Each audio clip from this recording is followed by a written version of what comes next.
انا محتارة، انا مش عارفة اعمل ايه مع اولادي طول اليوم على الالكترونيات.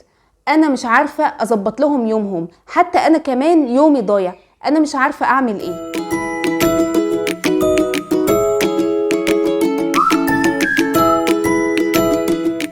السلام عليكم ورحمة الله وبركاته. اهلا بيكم وفيديو جديد. لو لسه اول مرة بتشوفوني احب اعرفكم بنفسي. انا ريهام حسن، اخصائي ارشاد نفسي واسري واخصائي تربوي، ومعاكم علشان اساعدكم من واقع الحياة.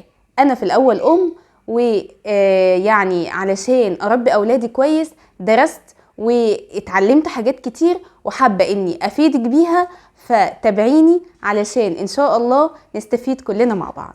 من خلال استشارات كتيرة جاتني، فدايما بلاقي الام مضغوطة، حاسة ان هي يعني مش عارفة تعمل حاجة مع اولادها، خاصة في فترة الصيف. انا عايزة اقولك واطمنك ان انتي ان شاء الله طالما بتدوري ازاي تفيدي اولادك، يبقى انتي كده بدأتي الطريق الصح ان شاء الله. ما تقلقيش ابدا، ما تحسيش بالفشل، ما تحسيش ان انتي محتارة ومش عارفة تعملي ايه. اهم حاجة ان انتي تخططي كويس للاجازة الصيفية. طيب التخطيط ده يكون ازاي؟ انا النهاردة حابة اتكلم معاكم من غير ما احضر اي سكريبت ولا اي يعني ورق مكتوب. انا جاية اتكلم معاكي كأم، يعني اللي انا هعمله مع اولادي انا هقولهولك، وانتي تختاري الحاجة المناسبة ليكي وتنفذيها ان شاء الله مع اولادك. انتي علشان تستغلي الاجازة صح لازم تعملي تخطيط. التخطيط ده مش ترفيه، التخطيط ده شيء اساسي. اهم حاجة ان يكون معاكي الورقة والقلم. الورقة والقلم دول اصحاب ليكي، يعني انا بتكلم معاكي يعني على شيء من الواقع. انت لما بتكتبي كل اللي انت عايزاه وكل الاهداف اللي انت عايزه تحققيها، فانت كده بتحددي لنفسك انت ماشيه ازاي، يعني بترسمي الطريق اللي انت هتمشي عليه. فاول حاجه لازم تعمليها انك تجيبي الكراسة بتاعتك والقلم بتاعك، دول هما أصدقائك في التخطيط للأجازة الصيفية أو للتخطيط عموما في حياتك. ما ينفعش أبدا إنك يعني تقولي اليوم هيمشي معايا كده أو أنا هخطط في دماغي. لا، اكتبي علشان تعرفي احتياجاتك إيه وإنتي هتشتغلي عليه إزاي. يعني مثلا انتي كأم مش هقولك خطة واحدة بس ان كلنا ينفع نمشي عليها، لا، كل ام بتبقى يعني عارفة اولادها عايزين ايه، محتاجين ايه. اولاد صغيرين غير الاولاد الكبار، اولاد تخرجوا من الجامعة غير اولاد لسه داخلين مرحلة الكيجي. فانا هحطلك خط عريض وانتي بقى تخرجي منه الفروع بتاعتك. فاول حاجة لازم تعمليها قبل ما تكملي الفيديو، وقفي الفيديو دلوقتي وقومي هاتي الكراسة بتاعتك والقلم بتاعك وتعالي علشان تكملي الفيديو. ايه هو الخط العريض اللي انت هتمشي عليه؟ انا مثلا كريهام عندي اولاد في مراحل سنية مختلفة. بالنسبة للمراهق او للمراهقين، فانتي اهم حاجة انك تخلي بالك انهم ما يقعدوش على الالكترونيات كتير، لان طبعا انت عارفة ان لما يقعد على الموبايل والفيسبوك والانستجرام والحاجات دي، فدي ممكن تشده لسكة تانية والحاجات تانية كتير. فاهم نشاط ممكن تعمليه لاولادك المراهقين في الصيف هو الرياضة. شوفي الرياضة اللي هم بيحبوها ودوري على مكان كويس وكابتن كويس علشان يقدر يجذب ابنك للرياضة دي، ويقدر ان هو يملى وقته بالرياضة دي. ممكن يكون بيحب الكورة، وديه الكورة، بس اهتمي ان المكان يكون كويس وان الكابتن يكون كويس. ممكن يكون بيحب سباحة، ممكن يكون بيحب اي رياضة تانية، فانتي ما تمنعيهوش، وديه للمكان اللي هو بيحبه علشان دايما يكون شاغل تفكيره، دايما يكون بيحضر للنادي، بيحضر للتمرين، الكابتن طالب منهم حاجة، ليه اصحاب خارج معاهم عشان خاطر التمرين، راح يشتري حاجة للتمرين. دايما هتلاقي دماغه مشغولة بالتمرين وبالرياضة اللي هو حبها واختارها دي. خلي خلينا صراحة مع بعض ان الاولاد المراهقين مش هيسمعوا كلامك في كل الانشطة اللي انت عايزاها. يعني مثلا الصغيرين ممكن تاخديه من ايده كده توديه كورس انجليزي، ممكن تاخديه من ايده توديه كورس تنمية مهارات، ممكن تاخديه من ايده توديه لمحفظ القرآن. لكن المراهق مش هيسمع كلامك. وخلينا مقتنعين بالحتة دي علشان ما نقعدش نعمل مشاكل مع اولادنا المراهقين. هم لازم يكونوا مقتنعين وحابين الحاجة اللي بيعملوها. ده امر واقعي ومفروغ منه. انا يعني كريهام، انا يعني عشت ده وشفت ان اي حاجة انا هفرضها على المراهق مش بتحصل، او حتى لو حصلت بتكون اي كلام، مش حاجة يعني هو بيتقنها. فانا بنصحك ونصيحة من أرض الواقع إن أول حاجة إنك تعمليها في الصيف للأولاد المراهقين، ادفعي للرياضة، ادفعي للجيم مثلا، أي حاجة فيها رياضة مكان كويس ادفعي ليها. يبقى احنا اتفقنا مع بعض إن أول حاجة تعمليها لابنك المراهق وهي إنه يشترك في نشاط رياضي.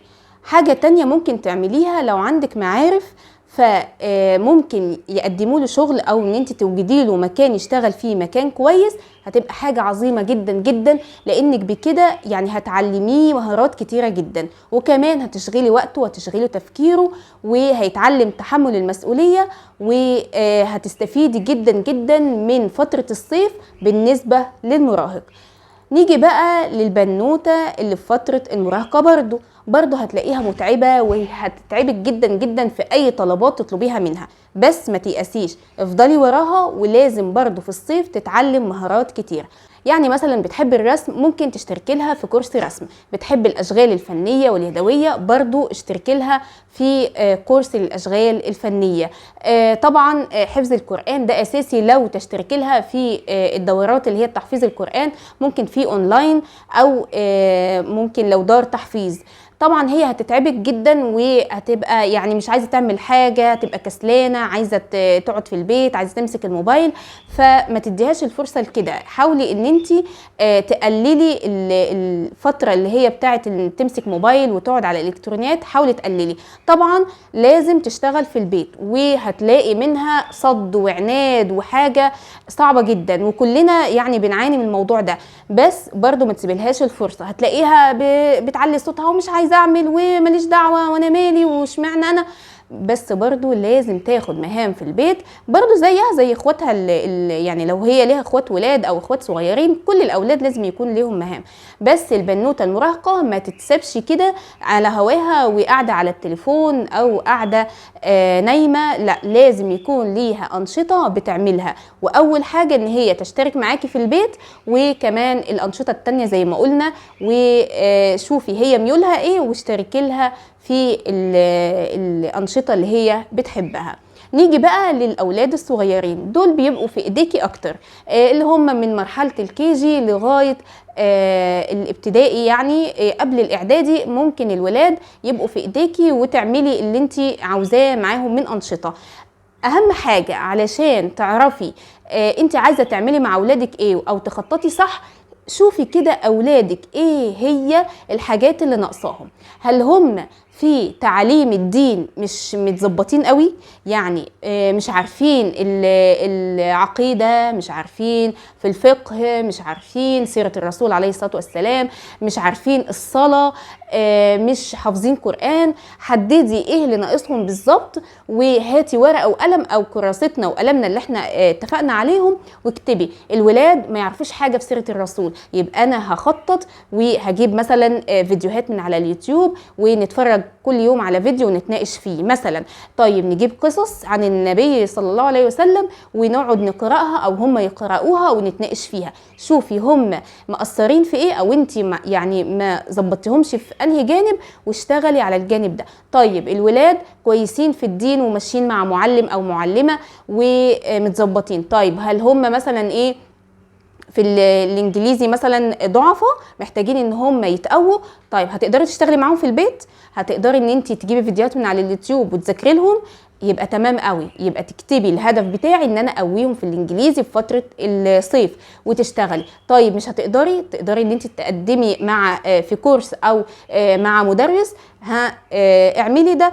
فشوفي انت هتظبطي الهدف بتاعك ازاي او هتقدري انك تحققيه ازاي، واكتبي واشتغلي عليه. طيب الولاد محتاجين اللي هم الصغيرين دول محتاجين اساسي يبقى برضو معاهم رياضة. شوفي الرياضة المناسبة ليهم. انت بقى هنا بتختاري الرياضة وبتدفعيهم للرياضة، هم لسه صغيرين وهيسمعوا كلامك ان شاء الله.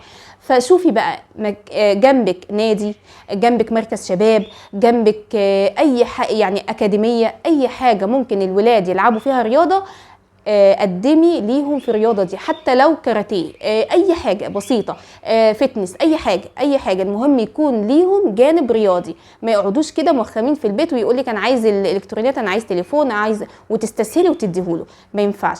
طيب احنا حددنا الولاد ايه القصور اللي عندهم، نيجي بقى نشوف احنا عايزين ايه كمان. طيب نلعب معاهم. يا انتي في فترة الصيف لازم تخصصي لهم وقت تلعبي معاهم، تشوفي أنشطة بتنمي ذكائهم. طبعا ده قلنا من الكيجي او من اقل كمان، الصغيرين خالص كمان. ده أنشطة مرح تلعبي معاهم، أنشطة تنمي ذكائهم، أنشطة تنمية مهارات، الرياضة، دين، يعني الحاجات دي عندك اهي. اكتبي بس كل واحدة بيكون ليها مخطط غير التانية خالص، فانا ما ينفعش ان انا اديكي مخطط واحد وكلنا نمشي عليه. يبقى انت ايه، هتشوفي اولادك الصغيرين محتاجين ايه واكتبي اللي محتاجينه، حدديه. مثلا الاسبوع ده هشتغل مثلا ايه كله سيرة الرسول صلى الله عليه وسلم، الاسبوع اللي بعديه هشتغل على الصلاة، الاسبوع اللي وراه هشتغل على الفقه. شوفي انت اهدافك هتحدديها ازاي، هتبصي تلاقي نفسك خططتي الاجازة مظبوط واشتغلتي عليها مظبوط. انا كده عطيتك يعني خط عريض تمشي عليه. كل واحدة فينا هتمسك الورقة والقلم بتاعها وهتكتب المخطط الخاص بيها. بس اول حاجة هتحددي الحاجات اللي انت محتاجاها تتحقق في اولادك في الصيف ده، وتبني عليها الخطة بتاعتك ان شاء الله. يعني زي ما وعدتكم هنعمل نادي الأمومة. نادي الأمومة ده هيكون ان شاء الله فيه لايف، وهنتكلم عن موضوع يهمك، موضوع يهم أولادك، وهنكون لايف مع بعض علشان تسألي الأسئلة وأنا أرد عليها بإذن الله. لو انتوا عجبكم الفكرة دي، فكرة نادي الأمومة، وإن احنا نطلع لايف مع بعض، اكتبولي في التعليقات وإن شاء الله يعني هاخد برأيكم ونشوف الموضوعات اللي انتوا حابين نتكلم فيها ونشتغلها مع بعض. أنا حبيت النهاردة إن أنا أتكلم معاكي من واقع الحياة، من واقع تجربتي مع الولاد، وأقولك أول خطوة ممكن تعمليها علشان تخططي للأجازة صح. طبعا احنا اتأخرنا شوية في تخطيط الأجازة، بس لسه الوقت ما ضاعش مننا. احنا ممكن نستغل الوقت اللي فاضل في الأجازة في تخطيط كويس جدا، ونطلع بنتيجة كويسة جدا قبل الدراسة إن شاء الله. هستنى تعليقاتكم واستنى آرائكم في نادي الأمومة، وإننا نطلع لايفات مع بعض إن شاء الله، وهجاوب على كل أسئلتكم والمقترحات بتاعتكم في الموضوعات اللي نتكلم فيها. لو عجبكم فيديو النهاردة ما تنسوش تعملوا لايك للفيديو وتسيبولي كومنت، لأن أنا بتبسط جدا من الكومنتات بتاعتكم. وكمان لو لسه مشتركتوش في القناة ياريت تشتركوا فيها علشان يوصلكوا كل جديد، واستنوني وفيديو جديد. والسلام عليكم ورحمة الله وبركاته.